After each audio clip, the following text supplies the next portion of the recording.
Dernière intervention de la matinée, M. Hassan Rajdi, président de l'association pour la promotion de l'entrepreneuriat innovation, Aspen. Il nous vient d'Oran et c'est toujours un plaisir de le recevoir à Alger. Les leçons apprises de l'expérience, accompagnement de la croissance de micro-entreprises. M. Rajdi, je vous en prie.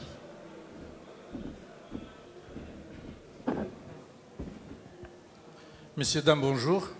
Salam alaikum, Azul Filawen. Aujourd'hui, on va vous présenter une expérience d'accompagnement de micro-entreprises, de micro-entreprises vertes. Et c'est une expérience qui a été menée sous l'égide du ministère de l'Environnement. C'est un projet qui a été financé par la coopération technique belge Enabel et cofinancé par le groupe industriel Cévital.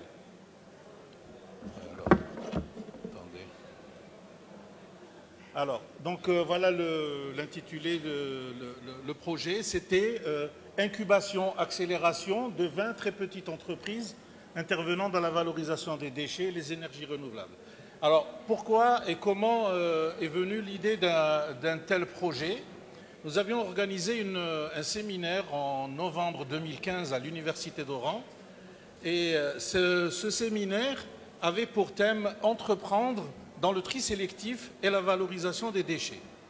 À l'époque, il y avait avec nous l'Université d'Oran, l'Envredette, et dans ce séminaire, il y avait la présence de jeunes entrepreneurs qui s'étaient engagés dans la valorisation des déchets et qui étaient venus donc exposer un peu leurs préoccupations. Et la principale conclusion qui est ressortie de ce séminaire, c'était que le monde de la valorisation des déchets en Algérie n'avait pas un modèle économique cohérent. Alors qu'est-ce qu'on entend par là? Il n'y a pas de chaîne de sous-traitance, par exemple. Il n'y a pas tous les segments de la valorisation ne sont pas occupés. Il y a un problème de taille, donc de taille d'entreprise qui étaient très petites et qui n'arrivaient pas à croître. Et donc l'idée du projet, c'était voilà, donc la présentation du projet. Donc je vais présenter les objectifs du projet, les résultats escomptés, le déroulement, comment on a déroulé le projet, ça c'est dans la présentation. Ensuite, nous allons aborder les leçons apprises, qu'est-ce qu'on a appris de cette expérience, notamment sur le contexte, dans lequel évoluent ces micro-entreprises, sur l'entrepreneur, le micro-entrepreneur, sur la très petite entreprise, l'entité économique, elle a aussi ses particularités, on va les aborder, et les obstacles à la croissance, quels sont les obstacles maintenant à la croissance de ces petites entreprises, et sur les possibilités, quelles sont les possibilités de financement de la croissance de la micro-entreprise qui existent. Et en troisième partie, nous allons présenter quelques propositions d'amélioration, notamment les formations recommandées, l'accompagnement, on va parler de l'accompagnement de ces entreprises, et ensuite on va parler des propositions d'amélioration du contexte économique et social. Alors, présentation succincte du projet.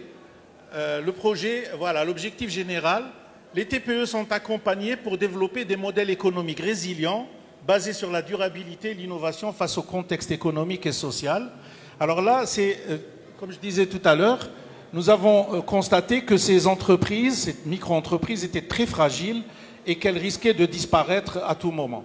Alors, l'État a participé au financement ou a contribué au financement parce que la plupart de ces entreprises ont été créées par les dispositifs de création de l'emploi que sont l'ANSEJ et la CNAC. Voilà, donc ça c'est l'objectif général. Les objectifs spécifiques, le premier objectif spécifique, c'est améliorer l'organisation des TPE du secteur de la valorisation pour une meilleure efficacité dans la gestion des gisements de déchets disponibles dans la région d'Oran. J'ai oublié de dire que le projet s'est déroulé dans la région d'Oran.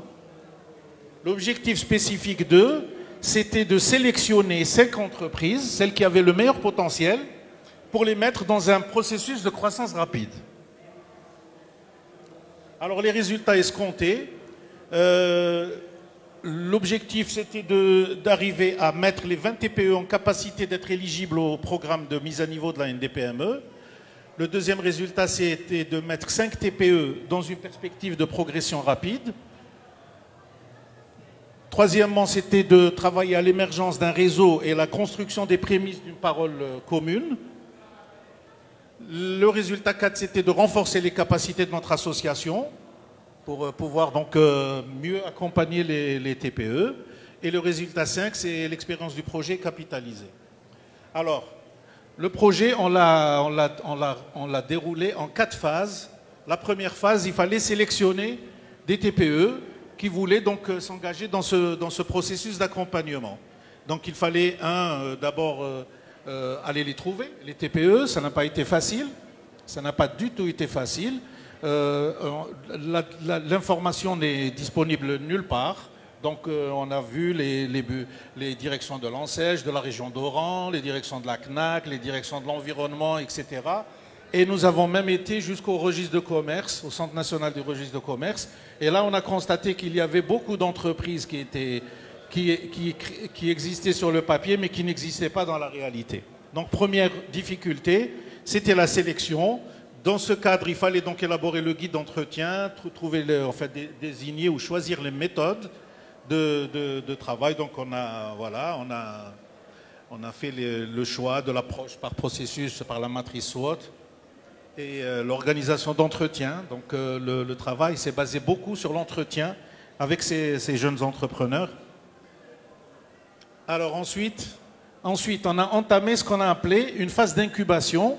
C'est en fait une phase de formation. C'est une phase dont l'objectif était de doter l'entrepreneur de connaissances, lui permettant un peu d'appréhender la problématique de la gestion de sa TPE.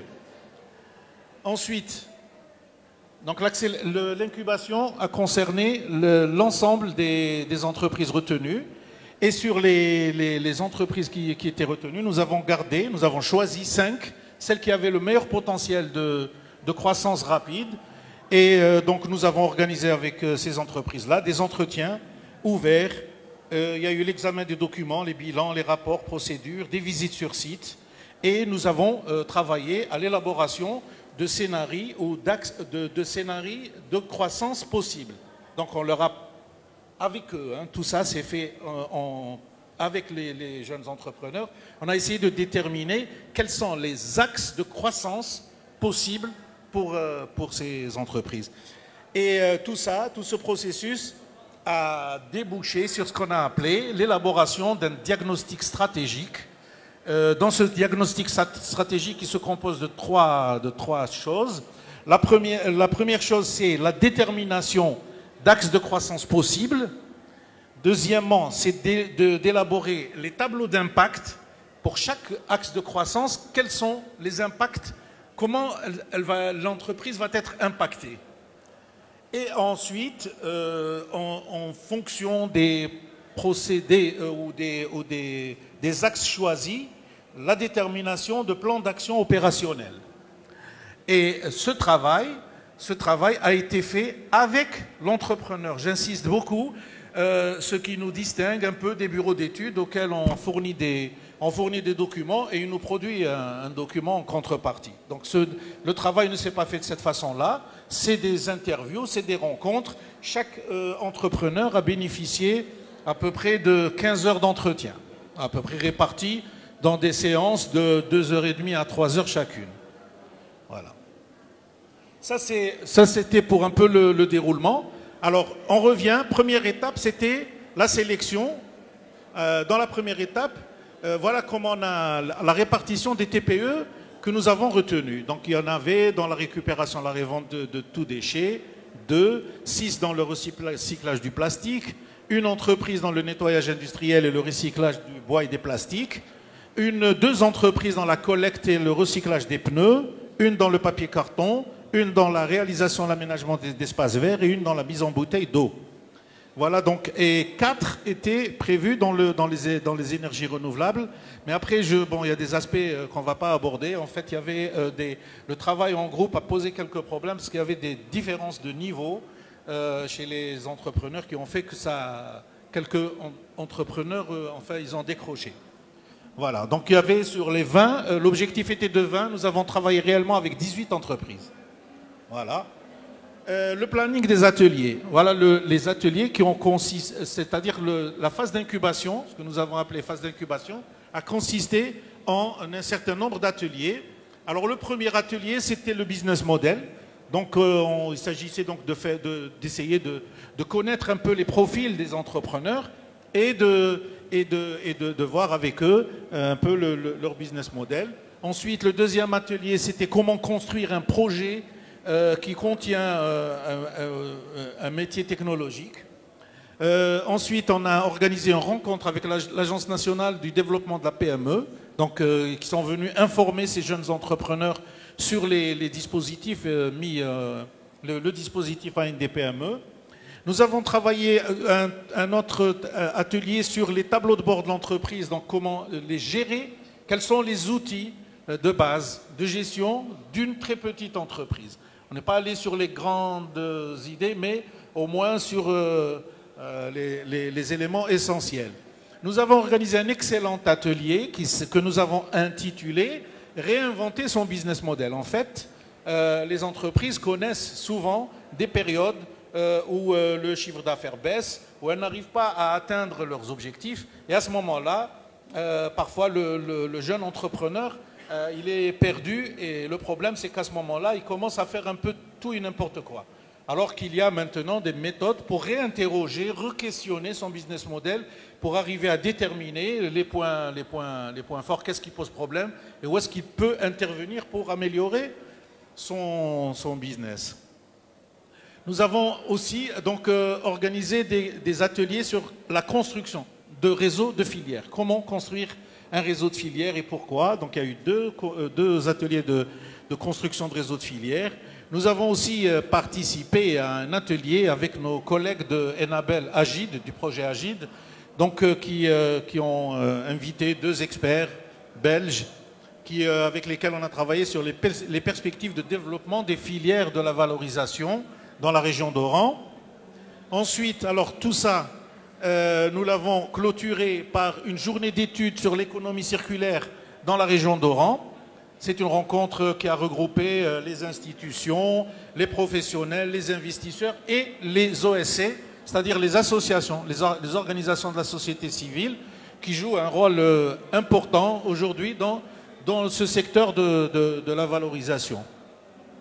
Alors, ensuite, il y a eu deux séminaires sur la question du financement, le financement de la croissance. Alors, on a organisé une première rencontre avec les fonds d'investissement de Wilaya, les sociétés de capital investissement et le fonds de garantie des entreprises.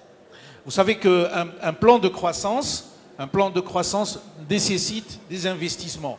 Quand on dit investissement, il y a des outils, il y a des organismes qui peuvent contribuer à la construction donc, de ce montage financier qui peut permettre donc, le financement de l'extension de l'entreprise.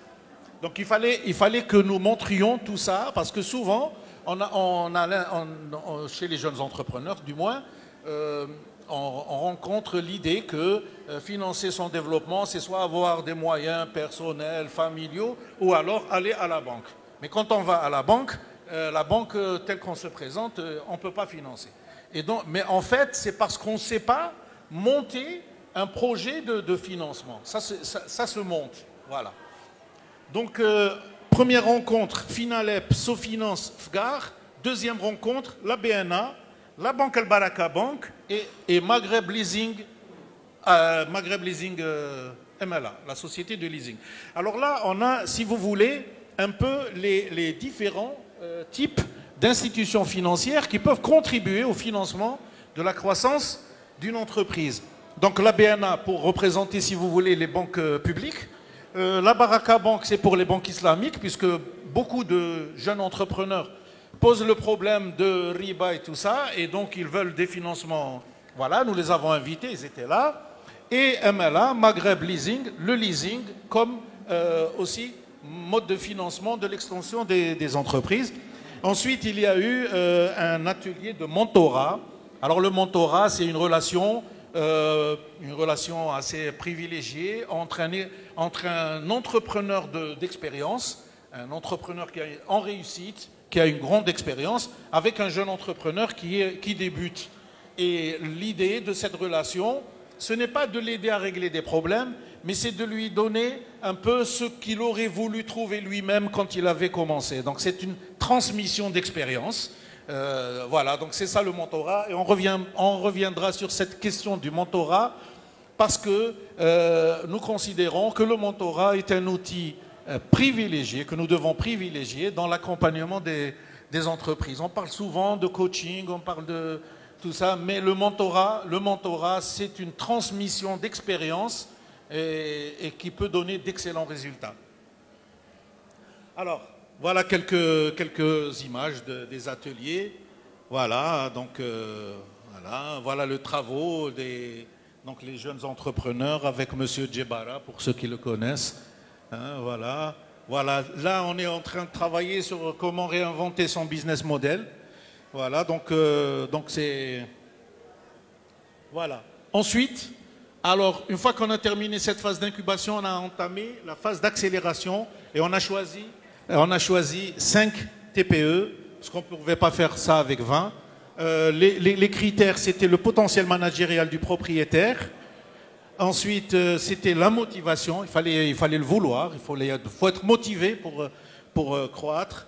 La mise en place, donc la volonté et la capacité de mettre en place une structure organisationnelle adaptée au projet de croissance, et la réalisation, la volonté et l'engagement aussi de faire des investissements tangibles nouveaux. Quand on veut croître, il y a des investissements à faire.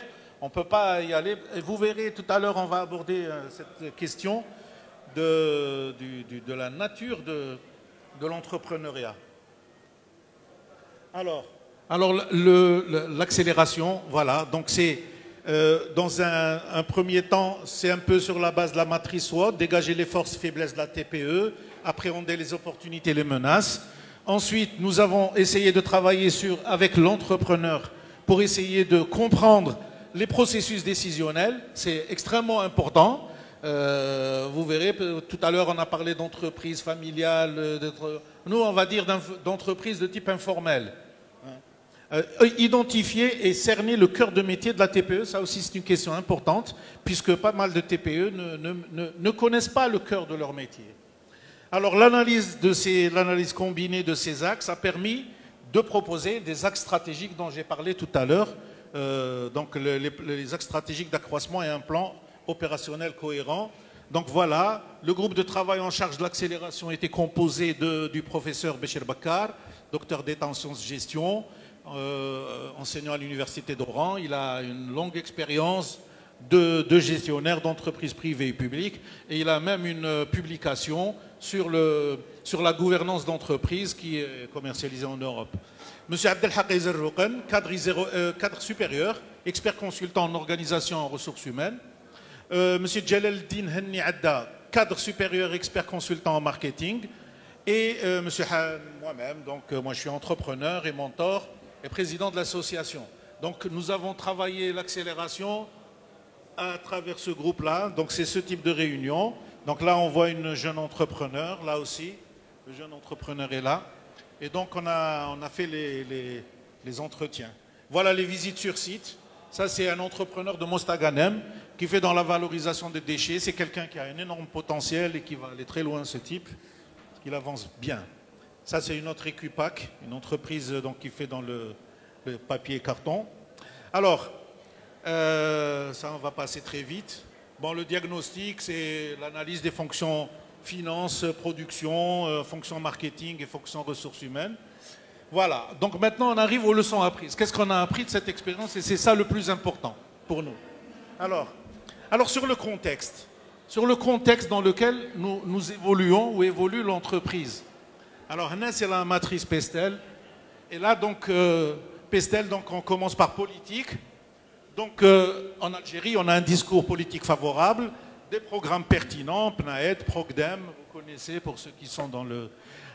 Mais on a aussi une faiblesse du management stratégique et des compétences opérationnelles insuffisantes au niveau local. Voilà. Sur le plan économique, c'est un gisement économique à fort potentiel, mais qui présente des faibles barrières à l'entrée, ce qui pose aussi problème aussi aux jeunes entreprises. Un marché caractérisé par des règles de transaction non facturées, la rareté du déchet recyclable, l'absence d'organisation de filières et des difficultés d'accès au foncier industriel. Sur le plan social, le métier de collecteur est socialement dévalorisé. Malgré le taux de chômage élevé et les dispositifs d'aide à l'emploi, le secteur n'est pas attractif. Les entreprises n'arrivent pas à stabiliser leur personnel. Les jeunes viennent et puis bon, ils ne restent pas longtemps. Sur le plan technologique, on a des TPE et des petites entreprises qui utilisent des technologies très simples, très basiques. Il existe un grand écart technologique entre les TPE et les grandes entreprises, ce qui ne favorise pas des processus de sous-traitance. Alors sur le plan écologique, le cadre de vie est insalubre, le ratio déchets par habitant est en augmentation continue, il y a une grande faiblesse dans le tri sélectif à la source, saturation des CET, des centres d'enfouissement technique, le problème de la gestion des lixivias n'est pas réglé, ce qui impacte négativement les sols et les nappes phréatiques, c'est ce que présentait le monsieur juste avant moi. Alors, sur le plan légal, la loi du 21/12/2001 est relative à la gestion, le contrôle et l'élimination des déchets, est un dispositif juridique sévère en matière de gestion de déchets. C'est une loi qui est très à propos, très pertinente. Donc voilà un peu dans quel contexte nous évoluons.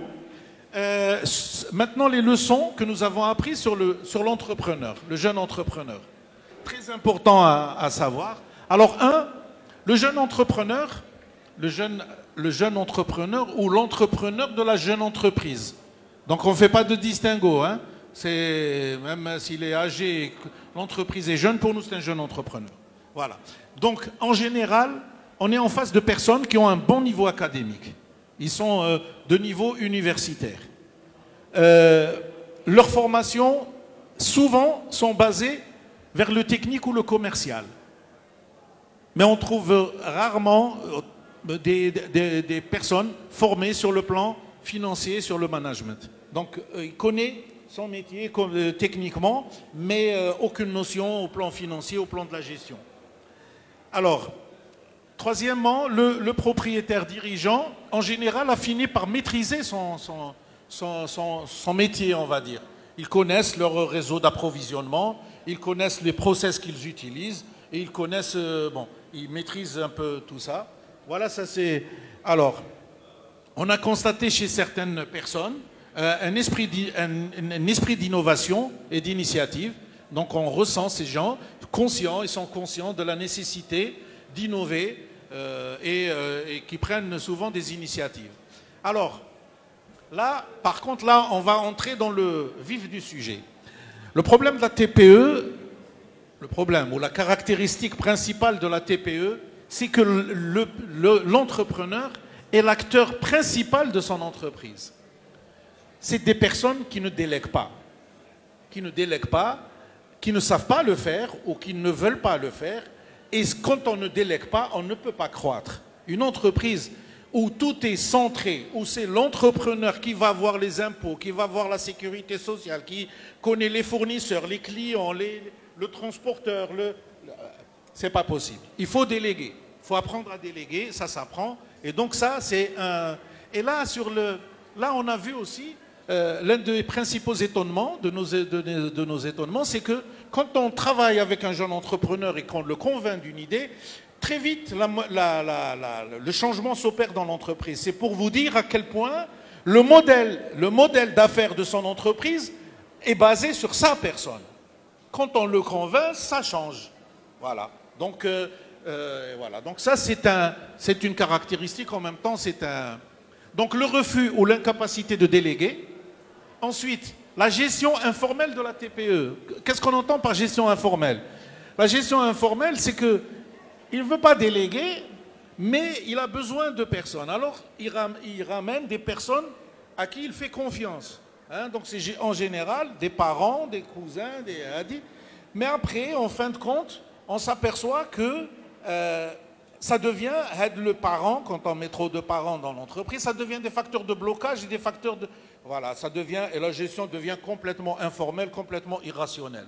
Hein? On ne le sanctionne pas parce qu'on ne peut pas le sanctionner. Là, voilà. Voilà donc cette gestion, ce qu'on a appelé la gestion informelle.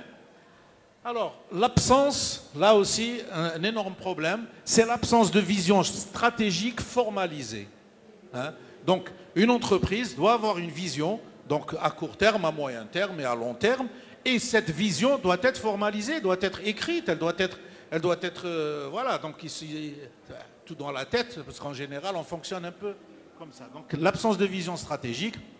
Et puis, en fait, nous sommes devant un entrepreneuriat de survie, et on n'est pas l'entrepreneur le plus souvent, hein, on ne généralise pas. Souvent, l'entrepreneur ne vient pas par vocation, mais il vient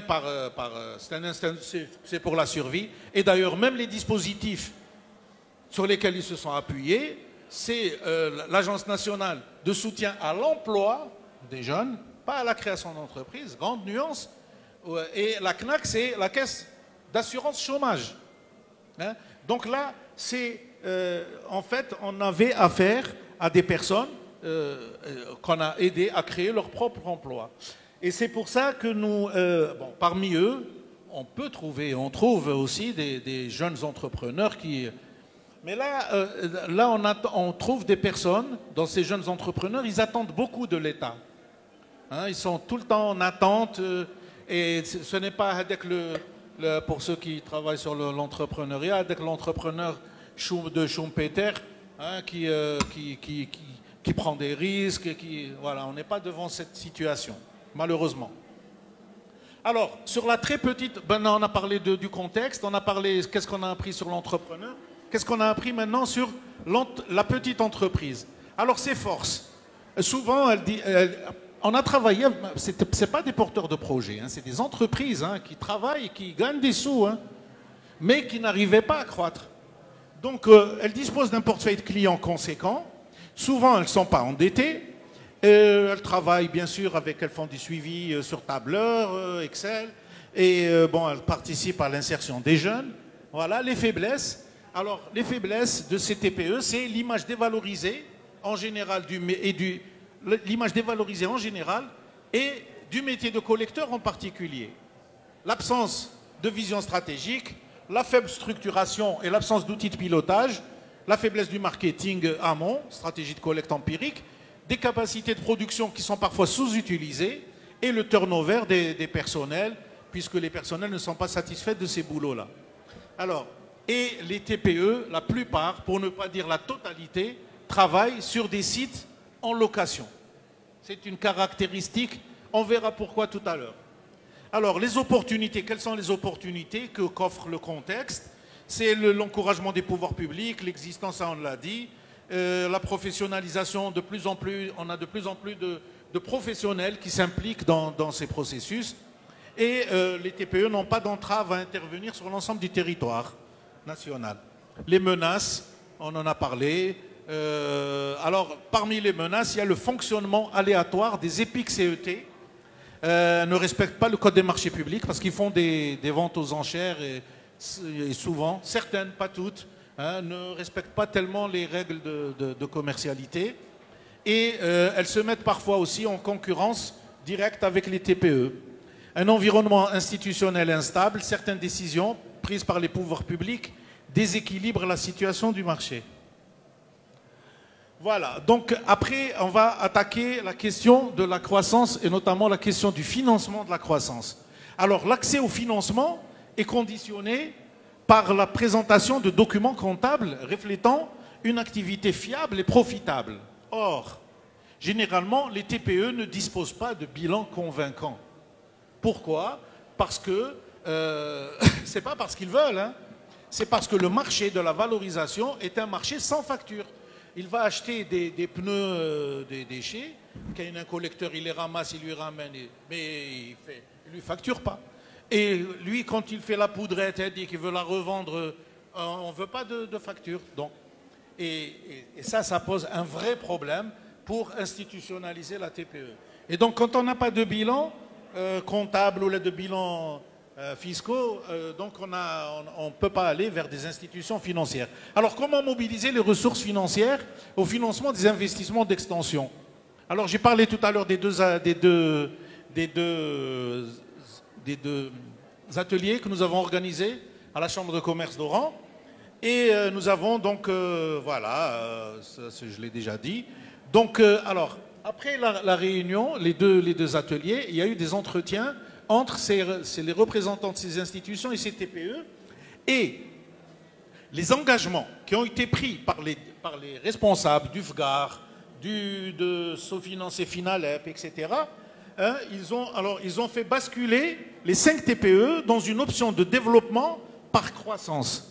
La plupart des TPE se sont engagés à faire des investissements de croissance en intégrant, en développant la production au lieu de se cantonner dans une politique de consolidation des activités existantes. Alors, les obstacles à la croissance, l'image dévalorisée du métier, l'activité informelle, un handicap, la faiblesse des compétences managériales, la difficulté à trouver de bons employés à les stabiliser, le recours à l'aide familiale qui a une influence ambivalente, donc le recours à un proche à qui il est accordé confiance et prérogatives, n'est pas toujours dicté par la compétence ou le savoir-faire de la recrue. La multiplicité des segments d'activité complexifie la gestion. Tout à l'heure, j'ai parlé de TPE, quand elles ont des difficultés, et ils essayent ils multiplient les segments. Mais le fait d'aller un peu dans tous les sens, ça complexifie la gestion et ils n'ont pas les outils appropriés pour le faire. Donc ça pose problème. L'accès au foncier industriel, c'est lié à l'histoire des bilans aussi. On ne donne pas du foncier à une entreprise en fait qui n'existe pas. Quand il n'y a pas de bon bilan, elle n'existe pas. L'accès au financement et l'absence d'information, l'absence de structure d'information technique. En fait, il n'y a pas de réseau de filières. Nos propositions d'amélioration, c'est le dernier chapitre. Alors, nous proposons des formations, nous allons travailler sur l'accompagnement et sur le contexte. Alors, les formations recommandées, et ça c'est urgent, nous recommandons aux TPE de travailler à apprendre comment construire une équipe, comment déléguer, comment introduire des procédures de gestion, l'introduction progressive donc de procédures de gestion, le management de la RH bien sûr. Ensuite, 3 chapitres extrêmement importants, c'est la veille commerciale, donc comment organiser sa veille commerciale, la veille technologique et la veille sur le plan de la réglementation. Alors là, l'accompagnement, les besoins révélés. Alors, qu'est-ce qu'on a rencontré comme besoins qui se sont exprimés? Alors, il y a 2 types d'accompagnement demandés. Il y a les TPE qui veulent se développer en se consolidant. C'est-à-dire, je fais de la collecte, je veux collecter plus pour gagner plus. Et il y a un deuxième type de développement, le développement par croissance, donc investissement d'extension, transition de la TPE. Là, c'est je fais du plastique, je recycle du plastique, j'arrive pas à commercialiser correctement pour des raisons multiples, eh ben, je crée une unité de fabrication de caisses en plastique. Donc, je crée un investissement de croissance en allant comment on appelle ça, la chaîne de valeur. Voilà, donc, alors que ce soit le premier type d'entreprise ou le premier choix de développement, on a un certain nombre de besoins. C'est l'identification des segments porteurs, l'organisation, la mise en place d'outils de gestion, l'optimisation des effectifs, etc. Voilà. Et quand on est sur le développement par croissance, là c'est autre chose. L'accompagnement doit se faire sur l'identification des segments, l'élaboration du plan d'action pour chaque fonction, le montage, la réalisation du montage financier et la mise en place de systèmes d'information évolutifs et anticiper, et il s'agit d'anticiper aussi les besoins en compétences. Les améliorations souhaitées au profit des TPE. Qu'est-ce qu'on souhaiterait qu'il y ait comme amélioration? 1. Il faut qu'il y ait des mesures. L'État, les organes, les pouvoirs publics doivent prendre des mesures pour renforcer les capacités managériales des chefs d'entreprise. L'État met en place des dispositifs d'aide à la création d'entreprises, etc. Mais le problème, c'est que si on crée 1 million d'entreprises et qu'on a 900 000 qui meurent, bon, là, il faut rentabiliser l'investissement. Et nous sommes convaincus qu'il y a des mesures à prendre pour renforcer les capacités managériales. Il y a aussi renforcer les dispositifs qui existent, qui concernent la formation des personnels. Il y a des dispositifs aujourd'hui qui existent, il faut les faire connaître, il faut inciter les TPE à les utiliser. Encourager et faciliter l'élaboration de diagnostics stratégiques pour les TPE et les PME. Là, je pense à l'ANDPME. Le dispositif existe, il faut l'améliorer. Inciter à l'organisation de réseaux de filières au sein des chambres de commerce. Il faut que les collecteurs, il faut que les valorisateurs se réunissent, s'organisent pour aborder leurs problèmes. Encourager l'émergence de réseaux de mentorat, c'est ce qu'on disait tout à l'heure. Prendre en compte la réalité. Alors ça aussi, c'est une question fondamentale parce que les entreprises et les TPE ont besoin de documents pour aller vers les institutions. Et cette question de l'activité sans facture, elle doit pouvoir trouver une solution pour l'évaluation de l'entreprise par d'autres moyens. Réduire les formalités administratives et faciliter les recrutements. Création ou adaptation de lignes de crédit pour les TPE de la filière. Voilà, parce qu'il faut qu'il y ait des lignes de crédit. Faciliter l'accès au foncier par création de zones d'activité spécifiques. Simplifier les procédures d'exportation. Voilà, donc nos vifs remerciements au ministère de l'Environnement et des Énergies Renouvelables, à la coopération technique belge, à tous les experts qui ont travaillé avec nous, à toutes les personnes, les institutions qui ont contribué de près ou de loin à la réalisation de ce projet. Voilà, et je vous remercie. Merci beaucoup. Voilà.